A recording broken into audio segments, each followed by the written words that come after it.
അമ്മ കല്യാണം കഴിച്ചിട്ടില്ല. കല്യാണം കഴിക്കാനായിട്ട് ഇരുന്നേ. അമ്മ ആ വീട്ടിലായിരുന്നു താമസം. കല്യാണം കഴിച്ചിട്ടില്ല. കല്യാണം കഴിക്കാനായിട്ട് ഇരുന്ന സമയത്താണ് ഞാൻ ജനിക്കുന്നത്. ഇനിയുണ്ട്, വേറെ ഉണ്ട്. എമ്മോ ദേവസ്യോട് പറയുന്നുണ്ട്. എന്താ അച്ഛനെ കുറിച്ചിട്ട് എന്തൊക്കെയാ പറഞ്ഞിരുന്നത്? ചെറുപ്പത്തില് പറഞ്ഞ ഓർമ്മകൾ ഉണ്ടായിരുന്നു. അത് അച്ഛന്റെ സിനിമയൊക്കെ ഇറങ്ങുമ്പം കൊണ്ടുവന്ന് കാണിക്കും. അമ്മ അച്ഛന്റെ സിനിമ ഇറങ്ങി എല്ലാ അന്ന് വെള്ളിയാഴ്ച ഇപ്പോഴും വെള്ളിയാഴ്ച സിനിമ ഇറങ്ങുന്നത്. അപ്പം ഓരോ സിനിമ ഇറങ്ങും അമ്മ കൊണ്ട് കാണിക്കും തന്നെ. എന്താ എമ്മോ ദേവസ്യ എന്ന് പറഞ്ഞാൽ ഇപ്പോ എവിടെ നോക്കിയാലും നമ്മള് ജയന്റെ മകനാന്ന് പറഞ്ഞിട്ട് ഇദ്ദേഹത്തിനെ കാണുന്നുണ്ടല്ലോ. സോ ഞാൻ കുറച്ച് നാളുകൊണ്ട് ഇപ്പൊ പുള്ളിക്കാരൻ എന്തോ ഒരു ആചാരി, ഓക്കെ, പുള്ളിയുടെ പേര് എന്തോ ഒരു ആചാരി എന്നാണ്. അപ്പോൾ എനിവേ എന്തായാലും പുള്ളിയുടെ മകനാണെന്ന് പറഞ്ഞിട്ടാണ് പുള്ളി എല്ലായിടത്തും വരുന്നത്. ഇൻഷർട്ടൊക്കെ ചെയ്ത് സെറ്റപ്പായിട്ട് മുടിയൊക്കെ ഇങ്ങനെ ഒതുക്കി ഞാൻ ജയൻ്റെ മകനാണ് എന്നുള്ളൊരു സെറ്റപ്പിൽ പുള്ളി എല്ലായിടത്തും ഇപ്പോൾ കാണലുണ്ട്. അപ്പോൾ ഫസ്റ്റ് ഞാൻ വിചാരിച്ചു ഇപ്പോൾ വെറുതെ ഇതും പറഞ്ഞിട്ടൊക്കെ എത്രയോ പേര് പണ്ടൊക്കെ വരുമായിരുന്നല്ലോ, ഞാൻ ഇന്ന ആളുടെ മോനാണ്, ഇന്ന ആളിൻ്റെ അച്ഛനാണ്, ആൾ മരിച്ചുപോയി എന്നൊക്കെ പറഞ്ഞിട്ടുള്ള സെറ്റപ്പിലൊക്കെ. അപ്പോൾ നമ്മളെല്ലാം ഫസ്റ്റ് കരുതി അങ്ങനത്തെ എന്തെങ്കിലും സ്കാമോ വല്ലതും ആയിരിക്കും എന്ന് കരുതി.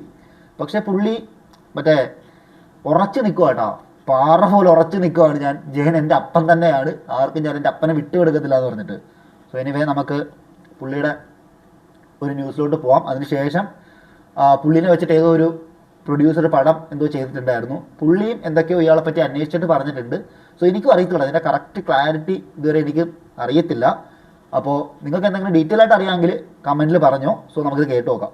അച്ഛൻ്റെ മേക്കപ്പ് മാനോട് എൻ്റെ അച്ഛൻ പറഞ്ഞ ഒരു വാക്കാണിത്. നാട്ടിൽ വിവാഹം കഴിക്കാത്ത എന്താണെന്ന് ചോദിച്ചപ്പോൾ പറഞ്ഞാണ്, നാട്ടിൽ എനിക്കൊരു ആശാരി സ്ത്രീയിൽ ഒരു മകനുണ്ട്, അവരെ ഒരു നിലയ്ക്കാക്കിയിട്ട് വേണം എനിക്ക് ഒരു വിവാഹം കഴിക്കാൻ എന്ന് പറയുന്ന ഇത് വാക്കാണത്. പുള്ളിയുടെ എല്ലാത്തിനും തെളിവുണ്ടാ എന്നുള്ളതാണ് കാര്യം. പുള്ളി ഓരോന്ന് പറയുമ്പോഴും വെറുതെ പറയണല്ല കേട്ടോ. അതായത് ഏതോ കാലത്തുള്ള കഥയൊക്കെയാണ് പുള്ളി പറയുന്നതെങ്കിലും ഓരോ പത്രത്തിന്റെ കട്ടിങ്ങും എന്തെങ്കിലുമൊക്കെ അതുമായിട്ട് ബന്ധപ്പെട്ടിട്ട് പുള്ളി കാണിക്കുന്നുണ്ട്. പിന്നെ അതേപോലെ പുള്ളിയുടെ വേറൊരു ഇതിനകത്താണല്ല, ഇതല്ല, വേറൊരു വീഡിയോയിൽ പുള്ളി പറയുന്നുണ്ട് DNA വേണമെന്നുണ്ടെങ്കിൽ പുള്ളി വിധേയനാവാന്ന്. സോ പുള്ളി അത്രയും ഉറച്ചു നിൽക്കുമ്പോൾ ഒരു ഇതില്ലേ, പുള്ളിയുടെ അപ്പം തന്നെയാണ് ജയൻ എന്നുള്ളൊരു സംഭവം അല്ലേ.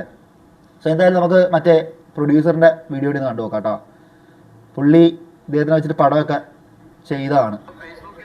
ഫേസ്ബുക്കിലും മറ്റു സ്ഥലങ്ങളിലും ഒക്കെ കത്തിക്കേറുന്ന ഒരു വലിയൊരു വാർത്ത എന്താണെന്ന് ചോദിച്ചാല്, മുരളി ആചാരി ജയന്റെ മകനാണ് എന്നുള്ള ഒരു വലിയ വാർത്തയാണ് വരുന്നത്. സത്യത്തില് ആർക്കും വേണമെങ്കിൽ പറയാം, എനിക്ക് വേണമെങ്കിൽ പറയാം എന്റെ അച്ഛൻ പ്രേം നസീറാണ്. പക്ഷെ ഞാനത് പറയുന്നില്ല. കാരണം വെച്ചാൽ എന്റെ അമ്മയെ എനിക്ക് മോശമാക്കി പറയാൻ പറ്റില്ല എന്ന് പറഞ്ഞ പോലെയാണ് ഇപ്പം ഈ മുരളി കാണിച്ചുകൊണ്ടിരിക്കുന്ന കാര്യം.